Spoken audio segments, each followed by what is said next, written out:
warahmatullahi wabarakatuh. Anak-anak ibu di rumah, apa kabar hari ini sayang?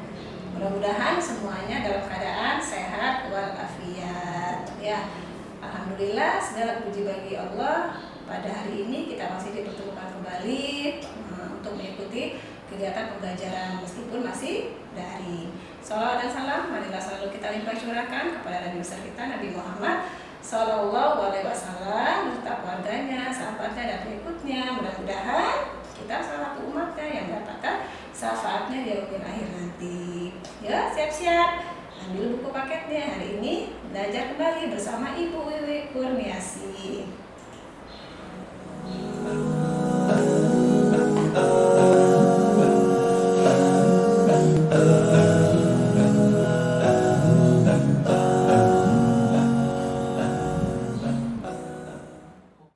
Anak-anak ibu yang di rumah masih ingat pekan lalu belajar sama ibu belajar apa?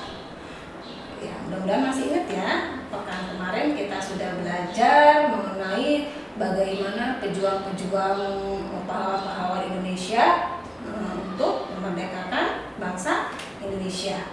Nah, alhamdulillah pada tanggal 17 Agustus 1945 kan bangsa Indonesia telah merdeka. Itu tentunya berkat kerja keras, berkat perjuangan, pengorbanan jiwa dan raga dari para pahlawan-pahlawan sebelumnya. Nah, sekarang alhamdulillah sudah merdeka. Apa yang harus kita lakukan untuk mengisi kemerdekaan sekarang? Yuk, kita lanjutkan materi berikutnya. Ya, peristiwa mengisi kemerdekaan. Ada beberapa poin harus kalian pahami. Ya, apa saja? Yang pertama, kita akan belajar kegiatan pembangunan untuk mengisi kemerdekaan. Kegiatan apa saja kira-kira setelah merdeka yang harus kita lakukan? Yang pertama itu adalah kegiatan pembangunan apa? Lihat gambarnya, itu adalah bendungan. Apa gunanya bendungan? Banyak, bisa dimanfaatkan. Bisa untuk pariwisata sehingga bisa memperoleh pendapatan daerah. Kemudian bisa juga untuk PLTA, pembangkit listrik tenaga air ya. Kemudian kegiatan apa lagi? Nah, ini nih bagus banget gambarnya. Pembangunan apa itu nak? Pembangunan jembatan.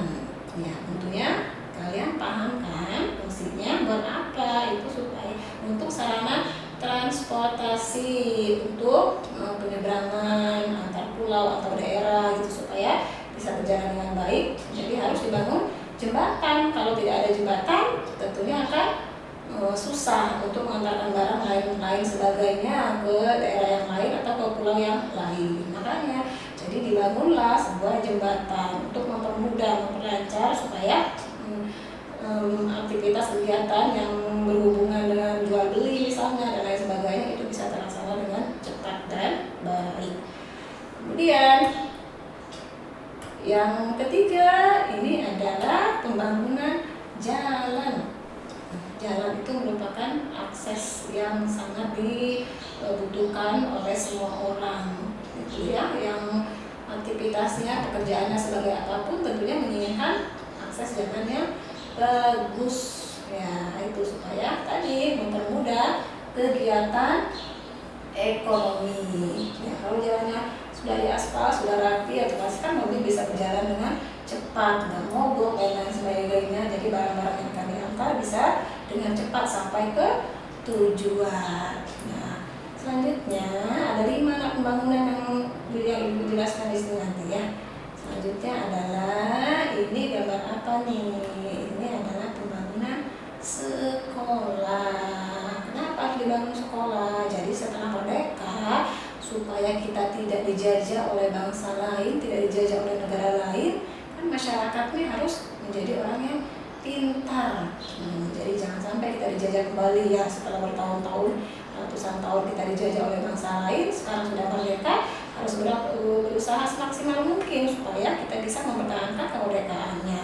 Ya, salah satunya kita memanfaatkan fasilitas yang sudah dibangun oleh pemerintah, yaitu salah satunya ada gedung sekolah. Jadi kita sebagai mahasiswa, kalian sebagai pelajar harus bisa memanfaatkan, menggunakan. Jadi untuk belajar, sekolah belajar dan rajin dengan sungguh-sungguh supaya menjadi orang yang dipandai dan agar tidak dijajah kembali oleh bangsa lainnya.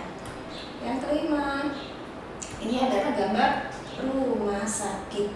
Nah, karena tidak bisa dipungkiri sekuat-kuatnya manusia pasti ada kalahnya, ada lemahnya, karena dengan kesibukan biasanya dengan rutinitas yang padat, kalian banyaknya kegiatan belajar sehingga lupa untuk makan. Kadang-kadang pagi-paginya kalau ibu tanya ketika Zoom, udah sarapan apa belum? Banyak yang menjawab, sebagian ada yang belum, ada juga yang sudah. Nah, karena pola makanan tidak baik, yang tidak benar, sehingga bisa menyebabkan sakit. Nah, maka dibangunlah rumah sakit. Jadi ketika ada yang sakit bisa langsung ditangani oleh dokter supaya cepat sembuh gitu ya.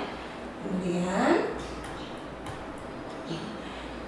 sebagai warga negara yang baik, dengan banyaknya pembangunan yang dilakukan oleh pemerintah kan harus berusaha menjaga sebaik mungkin. Karena sebagai bukti bahwa kita mengamalkan sila Pancasila sebagai dasar negara Indonesia. Ada yang tahu sejarah lahirnya Pancasila seperti apa? Nah, ya. Jadi perlu kalian ketahui ya. Nanti selain baca di buku, ibu jelaskan di sini. Jadi sejarah lahirnya Pancasila itu diawali dengan waktu itu Jepang kan sedang menjajah Indonesia. Nah, ketika itu posisi Jepang sedang terdesak dalam perang Asia Timur. Nah, karena terdesak itulah maka dia menjanjikan kemerdekaan kepada bangsa Indonesia. Nah, momen inilah yang tidak disia-siakan oleh tokoh-tokoh yang ada di Indonesia, menggunakan kesempatan sebaik mungkin nih, mumpung Jepang lagi terdesak nih, kita berusaha. Nah, apalagi Jepang menjanjikan kemerdekaan untuk Indonesia. Nah, setelah itu maka dibentuklah BPUPKI.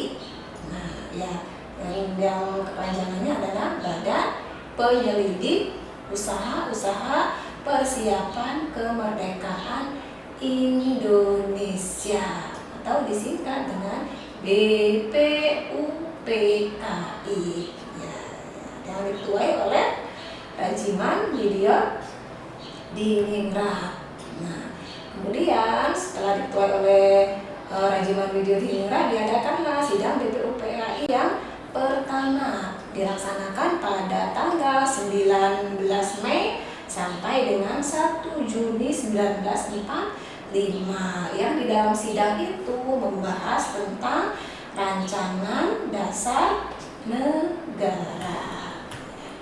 Nah, di sini ada beberapa tokoh yang terlibat, jadi bukan hanya Soekarno saja, tapi ada beberapa tokoh yang terlibat di dalamnya yang mengajukan beberapa pendapatnya mengenai dasar negara. Siapa saja ketiga tokoh tersebut?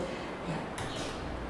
Nah, yang pertama adalah Muhammad Yamin. Nah, ini dia gambarnya ya, harus diingat ya, ini adalah gambar Mr. Muhammad Yamin. Nah, ini karena sidangnya itu dari tanggal 29 Mei sampai 1 Juni, jadi dibagi harinya. Muhammad Yamin itu mengungkapkan pendapatnya mengenai dasar negara itu di tanggal 29 Mei 1945. Rumusan dasar negara yang diungkapkan oleh Muhammad Yamin adalah 1. Peri kebangsaan, yang kedua peri kemanusiaan, ketiga peri ketuhanan, 4 peri kerakyatan, yang kelima kesejahteraan rakyat. Nah, 2 hari setelahnya 31 Mei 1945 itu Profesor Dr. Mr. Supomo, nah ini gambarnya ya, itu mengemukakan rumusan dasar negaranya juga ada 5 sama. Yang pertama persatuan, kedua keseimbangan lahir dan batin, ketiganya kekeluargaan, keempatnya keadilan rakyat, kelima musyawarah. Nah, ya, yang terakhir yang mengemukakan dasar pendapatnya tentang dasar negara yaitu Insinyur Soekarno. Ya, nah apa yang dikemukakan dasar negaranya? Yaitu yang pertama nasionalisme dan kebangsaan Indonesia, kedua internasionalisme dan perikemanusiaan, ketiga mufakat atau demokrasi, keempat kesejahteraan sosial, dan terakhir kelima ketuhanan yang maha esa. Dari ketiga tokoh ini, jadi pendapat Insinyur Soekarno yang dijadikan dijadikan sebagai dasar negara yang disebut sebagai Pancasila. Ya, jadi azas yang 5 azas yang diusulkan Soekarno itu disebut Pancasila. Maka dari itu, kenapa 1 Juni diperingati sebagai hari lahirnya Pancasila? Karena Insinyur Soekarno mengemukakan 5 dasar negaranya itu pada tanggal 1 Juni. Ya, sehingga 1 Juni diperingati sebagai hari lahirnya Pancasila. Setelah mendapat perubahan, nah ingatlah karena tadi kan yang awal itu gagasannya kan bukan seperti sekarang yang kalian pahami ya, Pancasila yang 5 itu. Awalnya itu tadi yang Ibu bacakan tadi pertama tadi. Jadi setelah Insinyur Soekarno mengemukakan pendapatnya pada tanggal 1 Juni itu ada beberapa perubahan-perubahan. Ya, terutama di sila 1 itu kan kalau sekarang ketuhanan yang Maha Esa. Awalnya itu tidak, karena seperti yang kalian ketahui bahwa bangsa Indonesia itu terdiri dengan beraneka ragam suku, budaya, salah satunya berbeda-beda agama. Jadi supaya tidak timbul perpecahan, sehingga ada beberapa yang dirubah. Nah, setelah dirubah itu pada tanggal 18 Agustus Pancasila dituliskan pada pembukaan Undang-Undang Dasar 1945 yang bunyinya seperti yang kalian pahami sekarang. 1, ketuhanan yang Maha Esa. Yang keduanya, kemanusiaan yang adil dan beradab. 3, persatuan Indonesia. 4, kerakyatan yang dipimpin oleh hikmat kebijaksanaan dalam permusyawaratan perwakilan. 5, keadilan sosial bagi seluruh rakyat Indonesia. Ya, itu bunyi Pancasila. Yuk, selanjutnya, setelah kita merdeka, tadi kemudian Pancasila tentang timbulnya Pancasila tadi sudah kita pelajari juga. Sekarang upaya kita adalah melestarikan kebudayaan bangsa Indonesia, karena Indonesia itu kan kaya sekali akan budayanya, yang paling kaya dibanding negara-negara lain, beraneka ragam ya. Beberapa kegiatan bermanfaat yang bisa kalian lakukan dalam mengisi kemerdekaan yaitu 1, tentunya harus bangga terhadap budaya sendiri. Masing-masing daerah pastinya memiliki kebudayaan sendiri. Kalau kalian belum tahu, nggak tahu, coba nanti di rumah ditanya sama ayah sama bundanya ya.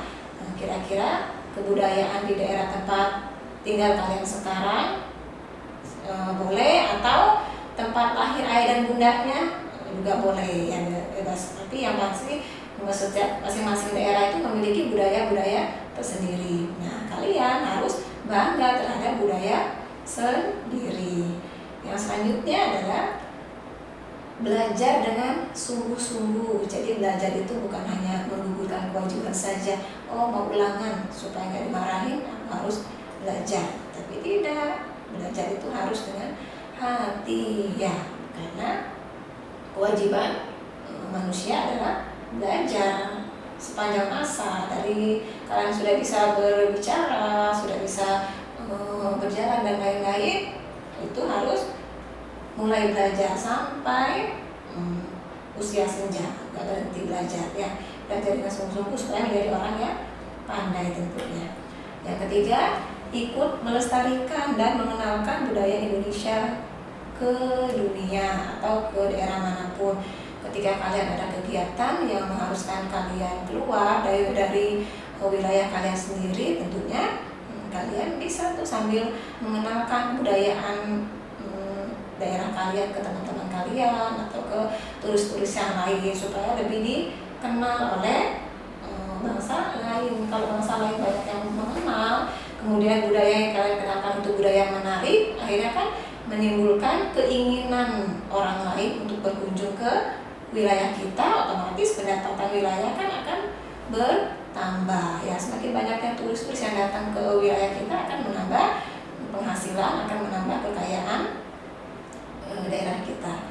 Kemudian yang keempatnya, kalau kita sudah dikenal oleh orang lain, apalagi budayanya bagus, tentunya bisa mengharumkan nama bangsa Indonesia dengan prestasi ya. Jadi jangan terkenalnya, mohon maaf tuh, yang hal-hal yang tidak baik jangan dikenal. Tapi kalau berusaha untuk melakukan hal-hal yang baik, sekecil apapun berusaha untuk melakukannya sebaik mungkin. Jadi sehingga yang dikenal itu adalah hal-hal yang baik yang mengharumkan nama bangsa Indonesia dengan prestasi.